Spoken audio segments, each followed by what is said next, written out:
બરાબર. તો કેમ કર્યું હશે? આ શું જરૂર પડી આની? આપણે આ તો બોલવાનું નથી. આપણે ઇન્ટ્રોડક્શન તો નથી રિપીટ કરતા. તો પછી એની શું કરવા આવી રીતે નોટ્સ લખી હશે મેં? અંદર આ વર્ડ્સ યુઝ થશે ડાયલોગ્સ એક્ઝેક્ટલી. 110% correct answer. બરાબર. આ જ્યારે ઇન્ટ્રોડક્શન આપતા હોય કોઈ પણ ડાયલોગનું કે ભાઈ ધીસ ડાયલોગ ઇઝ રિગાર્ડિંગ ફલાણું ટીમકાણું, વેર આ વ્યક્તિ આવો છે, ડોક્ટર છે, પ્રોફેસર છે, લાઇબ્રેરિયન છે, કંઈ પણ છે, અને બીજો વ્યક્તિ આ છે, આ બંને લોકો આ કથા કરવાના છે.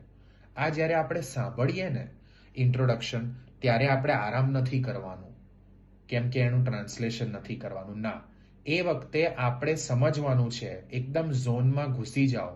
મૂવી સ્ટાર્ટ થાય એટલે પહેલું સીન ચાલુ થાય જ્યારે પહાડો બતાવશે, નદીઓ બતાવશે, તો ત્યાંથી તમારું ફોકસ કેવું ચાલુ થઈ જાય. બરાબર. એવું તો નથી ને કે પહેલી 5 મિનિટ આપણે ફોન મચેડીએ ને પછી મૂવી જોઈએ. ના, પહેલી સેકન્ડથી અટેન્ટિવ થઈ જઈએ છીએ. એવું ડાયલોગ સ્ટાર્ટ થાય અને ઇન્ટ્રોડક્શન થાય ને, તો અહીંયા સમજો કે કોણ બે લોકો વાત કરે છે, શું વાત કરવાના છે, કોના વિશે વાત કરવાના છે. આ કથા સમજવી જરૂરી છે. સો દેટ તમને ખબર પડે કે બરાબર અહીંયા આ ડાયલોગમાં ડોક્ટર છે, એમ ઓકે, એક પેશન્ટ છે, બરાબર, એક વ્યક્તિ છે, એની પાસે એક ડોગ છે, પેટ છે. You need to get in that zone.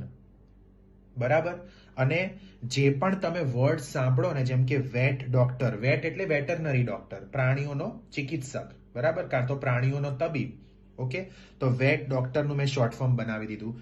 Pat ઓનરનું short form બનાવી દીધું. બરાબર. પછી ડોગનું શોર્ટ ફોર્મ બનાવી દીધું, ડોગના નામનું શોર્ટ ફોર્મ બનાવી દીધું, બ્રુનોનું. અને પેન વર્ડ સાંભળ્યો તો એનું શોર્ટ ફોર્મ બનાવી દીધું. કેમ?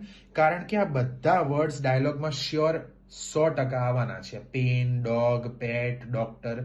તો અહીંયા જ મેં એમના શોર્ટ ફોર્મ્સ બનાવી લીધા. સો દેટ જ્યારે ડાયલોગમાં જ્યારે બી હું ડોગ વર્ડ સાંભળીશ તો હું ડોગ આવી રીતે લખીશ, આવું નહીં લખું. તો અત્યારથી જ મેં શોર્ટ ફોર્મ બનાવી લીધા. Clear? This is a very important step when you listen to the introduction of any dialogue.